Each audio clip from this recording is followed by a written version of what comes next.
A very good morning to all my dear students. Today I am ready to deliver 11th lecture of drugstore and business management, and it is going to be the last lecture of the 4th chapter, drug house management. It's going to be a small lecture, and I'll try my level best to let you understand the things which are going to be covered by myself during this lecture. The topic is pricing of materials. The drugs and other related materials which are stored in the drugstores are ultimately sold to the patients against prescription of the registered medical practitioner. Doctor की पर्ची के ऊपर ही वो दवा या दवा से related वो सामान जो भी ड्रग स्टोर में रखा गया है बेचा जाता है। प्राइस जो है उसकी, कीमत जो है उसकी, जो पेशेंट से लेनी है, उसको कैसे कैलकुलेट किया जाता है, उसके कुछ मेथड्स हैं। जैसे कि first in first out method, FIFO. Under this method the materials which are received first are issued first, यानी जो सामान पहले आया है उसको पहले बेचा जाएगा या पेशेंट्स को दिया जाएगा, और जो इश्यूज हैं यानी जो देना है सामान का, they are priced at the cost price of the oldest consignment till it gets exhausted। यानी इस लाइन का मतलब ये है कि मान लीजिए एक खांसी की दवाई की बोतल जो पहले आ चुकी है इस दवाई की दुकान में, उसका जो रेट है, या कह लीजिए कि जिस रेट पे आप उसे पहले बेच रहे थे, तो अब भी आप उसको उसी रेट पे बेचोगे, जबकि वही दवाई अब जो आपके पास आपने मंगवाई है वो शायद कम या ज़्यादा रेट में आ चुकी हो। जब तक वो लॉट बिक नहीं जाता तब तक आप रेट चेंज नहीं करोगे। As soon as the oldest lot is exhausted, जैसे ही वो पुराना लॉट खत्म हो जाएगा, बिक जाएगा, the issues are priced at the cost price of the next oldest lot in the sequence। अब बारी है उस अगले लॉट की जो उसके बाद में आया है, बिकने वाले के बाद में। तो अब आप वो कीमत चार्ज करोगे जो उस पे लिखी हुई है। For example, following transactions occurred during the first week of April 2015। हुआ क्या था?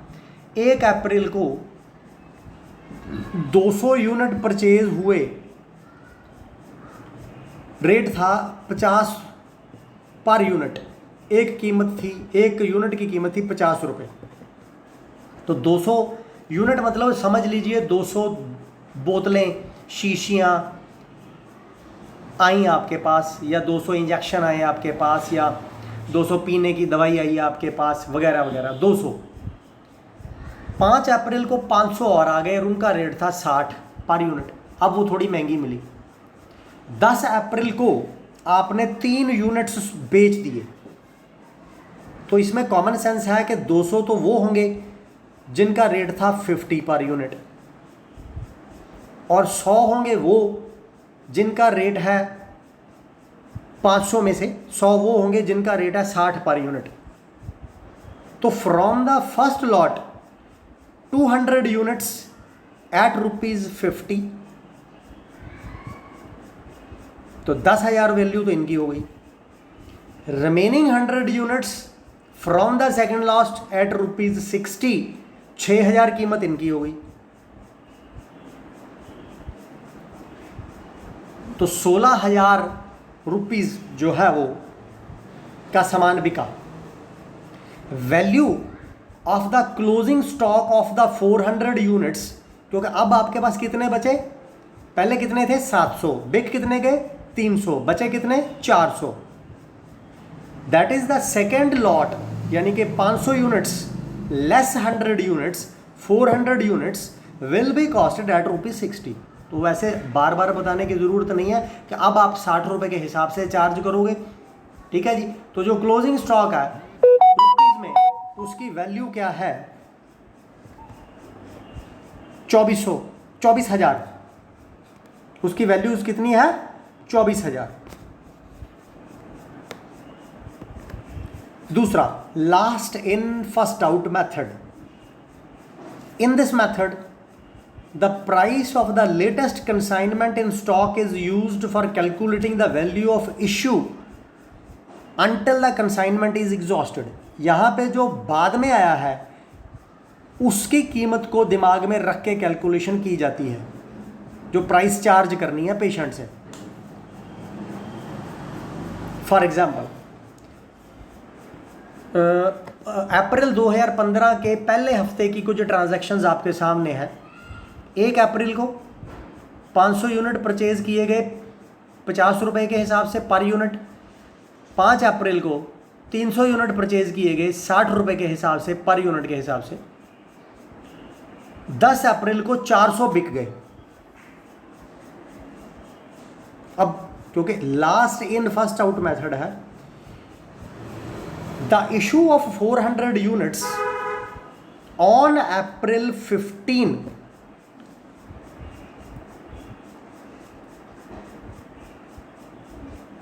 अप्रैल 10 will be priced as under. तो आप उसको कैलकुलेट कैसे करोगे, फर्स्ट 300 यूनिट्स जो है वो होंगे 60 रुपये के हिसाब से, क्योंकि आपने 400 बेचे हैं। तो 400 में से 300 तो आप लोगे नए वाले, तो उनकी कीमत हुई 18,000 रुपये। बाकी बचे 100, क्योंकि 400 बेचे। आप 100 उठाए आपने पहले वाले 500 में से, जिनकी कीमत थी 50 रुपये पर यूनिट के हिसाब से। तो वो हुए कितने, 10 को 50 से मल्टीप्लाई, 100 को 50 से मल्टीप्लाई किया तो बन गए 5,000। तो ये हुआ 23,000, 23,000। तो जो क्लोजिंग स्टॉक है 400 यूनिट्स का, क्योंकि 800 थे, 400 बिक गए, 400 बाकी है, will be priced eight ₹50, that is ₹20,000। क्योंकि वो जो 400 आपके पास बचे हैं वो पहले वाले 500 में से बचे हैं, उनकी कीमत 50 रुपये के हिसाब से थी, तो अब आप चार्ज करोगे 50 रुपये के हिसाब से। एवरेज कॉस्ट मेथड है एक। इन this method when a new stock of goods is received, the total value of goods in stock is divided by the total quantity in hand and this will give the average price. क्या किया है, नया stock आया goods का, the new stock of goods is received, total value of goods in stock is divided by total quantity in hand. अब वो जो value है उसको डिवाइड करना है कैसे, टोटल क्वांटिटी इन हैंड के हिसाब से, तो आपको एवरेज प्राइस मिलेगी। इसको समझने के लिए आगे एग्जांपल है, फिर बात समझ में आएगी। All issues of goods will be made at this price until a new consignment is again received। जब तक आप और सामान नहीं मंगवाते तब तक आपने जो अब एवरेज कैलकुलेट की है, अब एवरेज प्राइस कैलकुलेट की है, उसके हिसाब से ही पेशेंट से चार्ज करोगे। अब एग्जांपल देख लो आप, तो समझ में आ जाएगा कि ये क्या कहना चाहता है। ड्यूरिंग अप्रैल 2015 2 लॉट्स वर परचेज्ड। पहला लॉट क्या है, 1000 यूनिट्स खरीदे, दवाई नहीं बताई क्या खरीदा ये नहीं बताया, 100 रुपये के हिसाब से पर यूनिट। 5000 यूनिट्स खरीदे 80 रुपये के हिसाब से पर यूनिट के हिसाब से। कीमत है एक यूनिट की 80 रुपये। सिंपल एवरेज कॉस्ट निकालने का तरीका क्या है, 100 डिवाइडेड प्लस 80, क्योंकि 100 प्लस 80 डिवाइडेड बाई 2। तो ना तो आप 100 रुपये के हिसाब से चार्ज करोगे, ना आप 80 रुपये के हिसाब से चार्ज करोगे, आप चार्ज करोगे 90 रुपये के हिसाब से। अब क्या किया है, यूनिट कॉस्ट वेट रुपीज़ में और वेटेड कॉस्ट रुपीज़ बताने की ज़रूरत नहीं है। पहले 100 रुपये के हिसाब से थे, 1000 यूनिट थे, कीमत थी 1 लाख रुपया। फिर 80 रुपये के हिसाब से थे, यूनिट कितने थे 5000, कीमत कितनी हुई 4 लाख। तो यूनिट कितने खरीदे 6000 और कीमत कितनी है 5 लाख। तो वेट एवरेज कॉस्ट जो है, सिंपल तरीका है कि भाई 5 लाख डिवाइडेड बाई 6000 आपका चार्ज होगा 83.33। वेटेड एवरेज कॉस्ट जो है आपको ये पड़ी और आप कितने में दे रहे हो वो आपके सामने है। Replacement price method, this method is also known as market price method. यानी in this method materials are priced at the prevailing market price on the date of issue. जिस दिन उसका इशू हुआ उस दिन उसकी मार्केट में क्या कीमत थी। According to this method the replacement price is determined each time when the material is issued. और ये रिप्लेसमेंट प्राइस उस समय ही जानी जाती है जब उसको इशू किया जाता है कि उस समय उसकी मार्केट में कीमत क्या है। Main advantage of this method is that it considers the current market price. इसका फ़ायदा ये है कि जो करंट मार्केट में प्राइस चल रही है उसके हिसाब से ये चलता है, which is more significant for the purpose of pricing policies. और प्राइसिंग पॉलिसी के हिसाब से ये ही महत्वपूर्ण है। आगे आया inflated price method. This method is used for those goods which are subject to some wastage. ये वाला मेथड इन्फ्लेटेड प्राइस मेथड उन चीज़ों के लिए इस्तेमाल किया जाता है जिनका के कुछ हद तक वेस्टेज हो जाता है। Total amount paid is divided by total quantity expected to be finally available for use. आपने खरीदा कितना, यानी कि कितनी के लिए आपने मूल्य दिया, लेकिन आखिर में बेचते समय आपके पास बचेगा क्या, क्योंकि कुछ वेस्टेज के चांसेस हैं। तो rate is used for sale of good, तब आप ये वाला रेट लगाओगे, इन्फ्लेटेड प्राइस मेथड। एग्जांपल है loss on breaking the bulk. हो सकता है कि कुछ तो खोलते समय लॉस हो जाए, इवेपोरेट हो जाए। तो cost of such normal wastage is included while charging the price when such material is sold. जब ऐसा मटीरियल बेचा जाता है, जब आप उसको इकट्ठा खरीदते हो और उसको खोलते समय उसका लॉस हो जाता है, तो ऐसे मटीरियल को बेचने के लिए इन्फ्लेटेड प्राइस मेथड का इस्तेमाल किया जाता है।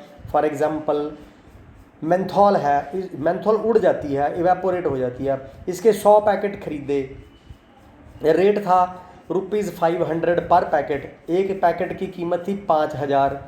जब आप 100 को 500 से ₹500 रुपये, जब आप 100 को 500 से मल्टीप्लाई करोगे तो कितना हुआ 50,000। वेस्टेज 10% हो सकती है, तो 100 में से 10 को माइनस कर दो, 90 पैकेट बचे आपके पास, क्योंकि 10% तो वेस्टेज हो गई। तो अब 90 पैकेट को क्या करोगे, 50,000 को 90 से डिवाइड कर दोगे तो 500 की जगह पे रेट निकल के आया 550 रुपये 55 पैसे। ये हुआ इन्फ्लेटेड प्राइस मेथड। अब आया standard price method.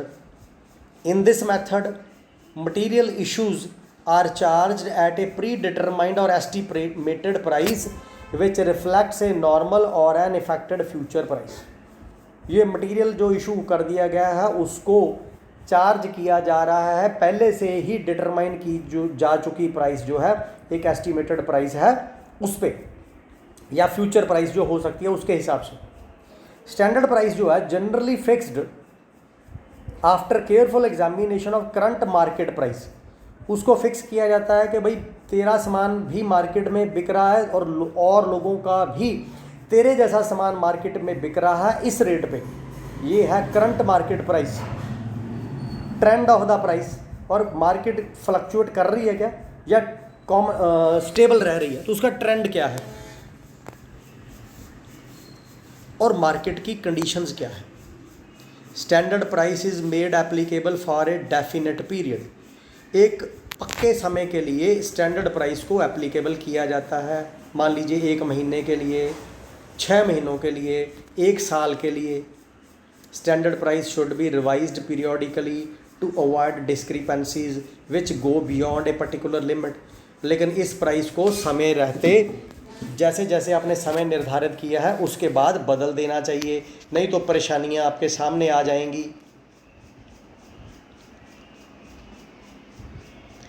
Material pricing is to be done on the basis of acquisition cost of the material.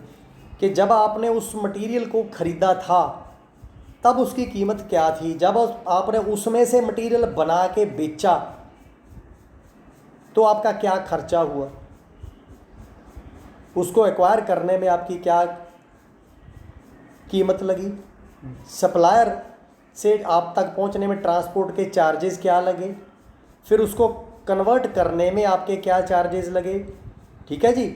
अगर आप कुछ इंश्योरेंस वगैरह करवा के रखिए तो उसमें क्या चार्जेस लगे, स्टोर करके रखने में क्या चार्जेस लगे, वगैरह वगैरह। ऐसे सारे खर्चे आप इंक्लूड करोगे जब आप उसकी कीमत निर्धारित करोगे।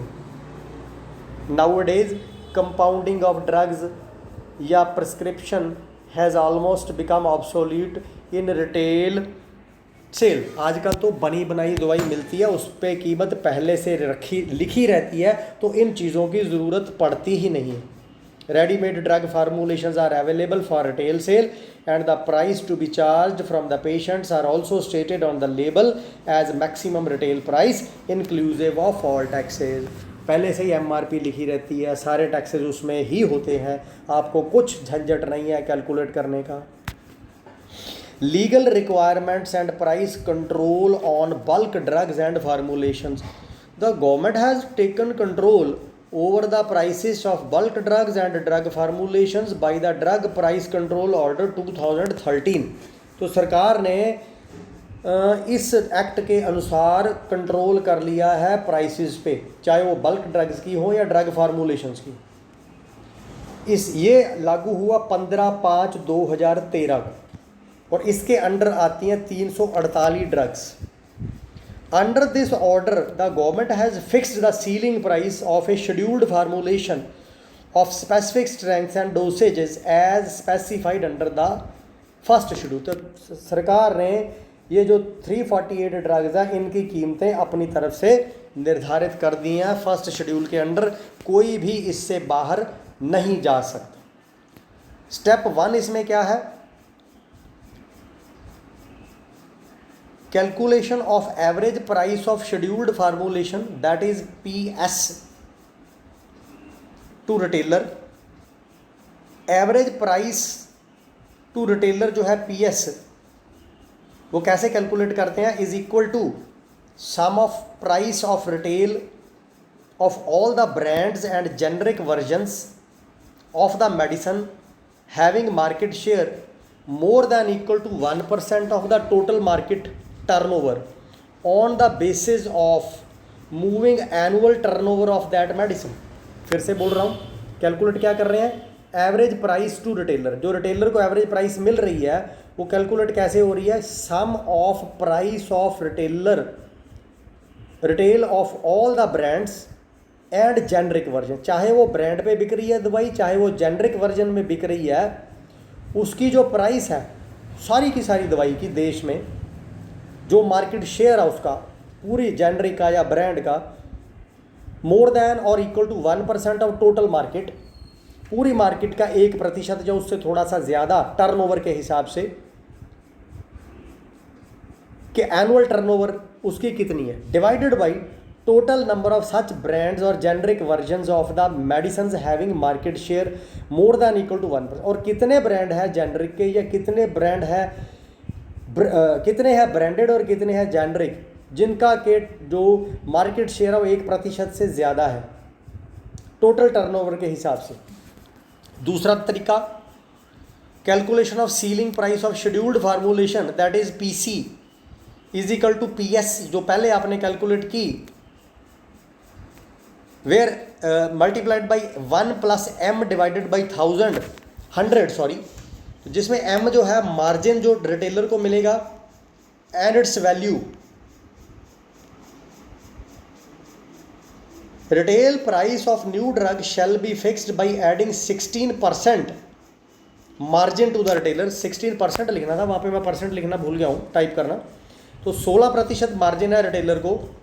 Maximum retail price of scheduled formulation is equal to ceiling price जो गवर्नमेंट ने की है plus local taxes as applicable. Maximum retail price of a new drug is equal to retail price plus local taxes as applicable. Thus, in this case of scheduled formulations, maximum retail price is based on ceiling price, while in a case of new drug, it is based on retail price. Thank you very much, guys. यहाँ पे अगर कुछ समझ में नहीं आया तो आप मेरे से पूछ सकते हो, मैं पर्सनली नंबर पे आपसे डिस्कस करके पर्सनल नंबर पे बता दूँ।